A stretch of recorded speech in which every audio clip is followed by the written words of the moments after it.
तो in my YouTube channel आइए आज हम स्टार्ट करने वाले हैं पॉलिटी के कुछ इंपॉर्टेंट क्वेश्चन जो आपके किसी भी वनडे एग्जाम के लिए बहुत ही इंपॉर्टेंट हैं। तो आइए हम स्टार्ट करते हैं पॉलिटी। तो आज हम पढ़ने वाले हैं कि स्टार्टिंग हमारी यहाँ से करेंगे कि भारत का जो कॉन्स्टिट्यूशनल डेवलपमेंट है वो कैसे हुआ था। तो यह हमारे जो देश है उसका आज़ादी के बाद जब हमारा संविधान बनाया गया था तो उसके बाद जो हमारा कॉन्स्टिट्यूशन डेवलपमेंट है वो दो पार्ट में हुआ था। एक तो फर्स्ट है जो ईस्ट इंडिया कंपनी के अंडर हुआ था और सेकंड पार्ट है इसका कि ब्रिटिश क्राउन के अंडर जो हुआ था उस आइए हम स्टार्ट करते हैं कि जो हमारे भारत का जो कॉन्स्टिट्यूशनल डेवलपमेंट है वो ईस्ट इंडिया कंपनी के अंडर कैसे हुआ था। तो सबसे पहले जो ब्रिटिश कंपनी थी वो 1600 ईस्वी 1600 ईस्वी में भारत में आई थी एक कंपनी के रूप में व्यापार करने। तो जो ब्रिटिश ईस्ट इंडिया कंपनी है वो किस लिए आई थी, व्यापार करने के लिए आई थी 1600 ईस्वी में। तो जो कंपनी थी, जो ईस्ट इंडिया कंपनी थी, जो भारत में जो व्यापार करने आई थी ईस्ट इंडिया कंपनी, तो उनको जो अधिकार थे ईस्ट इंडिया कंपनी, इनको जो एलिजाबेथ प्रथम के चार्टर के द्वारा इनको भारत में व्यापार करने के अधिकार प्राप्त थे। और ये कंपनी कब आई थी भारत में, 1600 ईस्वी में। तो 1600 ईस्वी में जो ईस्ट इंडिया कंपनी भारत में आई थी उनको एलिजाबेथ के चार्टर के द्वारा इनको व्यापार करने के अधिकार प्राप्त थे। लेकिन 1765 ईस्वी में इन्हें बंगाल, बिहार और उड़ीसा के जो रेवेन्यू राइट्स थे वो भी प्राप्त हो गए थे, क्योंकि जब ये आई थी स्टार्टिंग में भारत में तो इन्हें केवल व्यापार के अधिकार प्राप्त थे। लेकिन 1765 ईस्वी में आते आते इन्होंने बंगाल, बिहार और उड़ीसा के जो रेवेन्यू राइट्स थे वो भी प्राप्त कर लिए थे। कॉन्स्टिट्यूशनल डेवलपमेंट के जो सीक्वेंस था उसमें सबसे पहला एक्ट आया था रेगुलेटिंग एक्ट। तो जो रेगुलेटिंग एक्ट 1773 में ये एक्ट आया था, तो ये ब्रिटिश के जो प्रधानमंत्री थे लॉर्ड नॉर्थ, उनकी सिफारिश पर बनाया गया था। ये उनकी सिफारिश पर लाया गया था ये एक्ट। ब्रिटिश के प्रधानमंत्री लॉर्ड नॉर्थ की सिफारिश पर लाया गया। जो ईस्ट इंडिया कंपनी थी उसकी मॉनिटरिंग दो संस्थाओं के द्वारा हो रही थी। एक था निदेशक मंडल और दूसरा था हितधारकों का मंडल। तो जो ईस्ट इंडिया कंपनी अब तक व्यापार के लिए केवल भारत में आई थी, वो अब प्रशासनिक निकाय बनना स्टार्ट हो गई थी और जो अपने एडमिनिस्ट्रेटिव कार्य उनमें एक्शन लेने लगी थी। तो जो कंपनी थी उसके मॉनिटरिंग के लिए दो संस्थाएं बनाई गई, जिसमें फर्स्ट का नाम था निदेशक मंडल और दूसरे का नाम था हितधारकों का मंडल।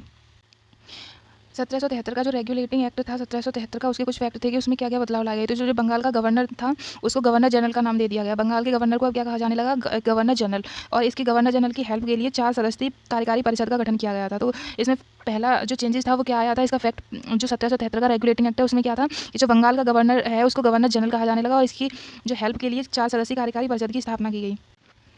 जो फर्स्ट गवर्नर जनरल थे वो कौन थे, वो लॉर्ड बारेन हेस्टिंग्स थे। जो 1773 के जो एक्ट के अकॉर्डिंग बंगाल के गवर्नर को गवर्नर जनरल कहा जाने लगा, तो उस परिषद के सबसे पहले जो गवर्नर जनरल थे वो कौन थे, लॉर्ड बारेन हेस्टिंग्स थे। आइए देखते हैं नेक्स्ट। मद्रास और बम्बई के जो गवर्नर थे, मद्रास और बम्बई के जो गवर्नर थे वो बंगाल के गवर्नर जनरल के अधीन हो गए थे। मतलब जैसे कि ये पहले फ्री थे, इनके अलावा बाकी सभी प्रेसिडेंसियाँ जो भी थी वो सब एक दूसरे से स्वतंत्र थी, लेकिन सिर्फ मद्रास और बम्बई के गवर्नर जो थे वो बंगाल के गवर्नर जनरल के अधीन हो गए।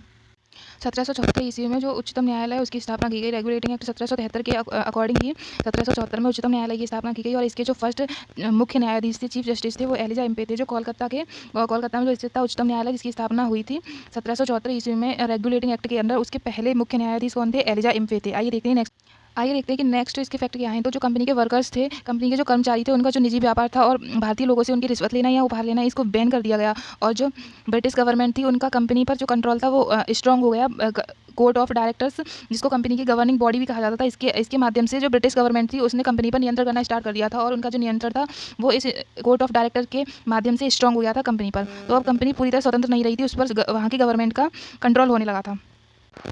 दूसरा एक्ट आया था कि पिट्स इंडिया एक्ट, जो 1784 ईस्वी में आया था। जो पिट्स इंडिया एक्ट था वो कब आया था, 1784 ईस्वी में। तो यह जो एक्ट था रेगुलेटिंग एक्ट के बाद आया था और यह पहला जो था वैधानिक दस्तावेज था, लीगल डॉक्यूमेंट था, पहला जो ब्रिटिश गवर्नमेंट के द्वारा लाया गया था।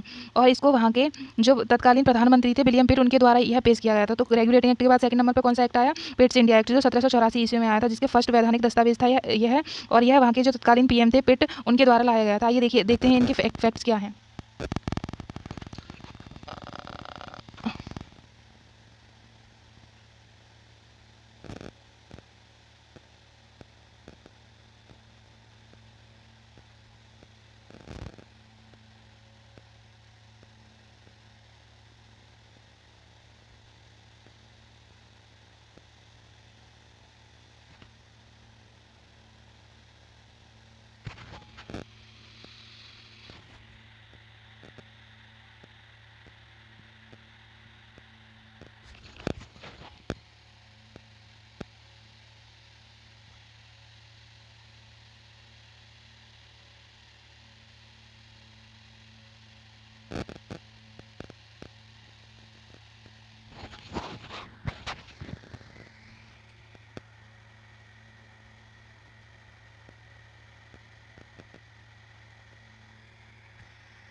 एक्ट क्या है?